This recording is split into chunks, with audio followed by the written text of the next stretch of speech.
John Gallero today presented plans for a completely new cable car service. These include demolishing both the lower station at Grand Parade and the Upper Rock station.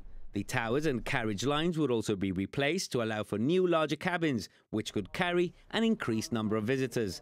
Mr. Gallero said that while MH Bland had upgraded the service over the last 52 years, the current setup could no longer cope with the demand or the requirements of today's visitor.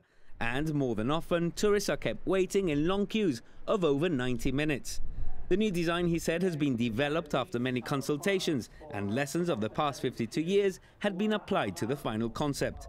In his address to the Commission, Mr. Gallero said that while the proposed new Grand Parade station would result in the loss of 22 car park spaces, it would future-proof the service for the next 50 years.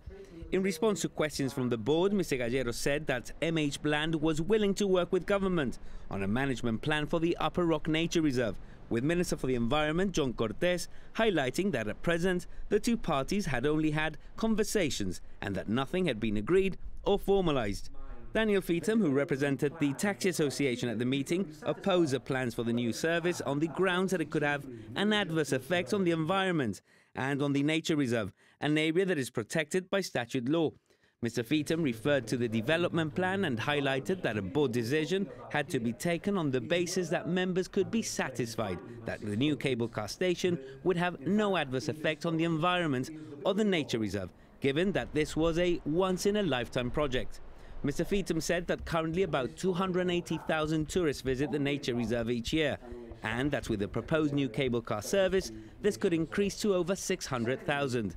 He said any belief by MH Bland that increased numbers would have no impact on the nature reserve were fanciful, because people who would arrive at the top station would move around and not just remain within the new building. He also said MH Bland's argument for reduced traffic was flawed, when there would be an increased number of people entering the reserve regardless. Mr. Feetham highlighted that the new plans open the question of how many extra people the Upper Rock Nature Reserve could take, without any adverse effects, and called for MH Bland to present a visitor management plan. He said the DPC board would be taking a decision in a vacuum if a decision was taken without relevant studies on the possible impacts of the reserve. Minister Sacramento, who was standing in for the Deputy Chief Minister at the DPC meeting, commended MH Bland for their work on accessibility issues for the new station. The Heritage Trust, for their part, also congratulated them for incorporating into the plans a previously inaccessible World War II heritage site. The DPC lamented that MH Bland had presented the proposal for full planning permission, as opposed to outline planning permission, which would have allowed for specifics to be honed in. All board members expressed similar concerns over the impact of increased numbers of visitors to the Upper Rock, so a decision on the application was delayed until MH Bland submits a visitor management plan and the necessary assessments.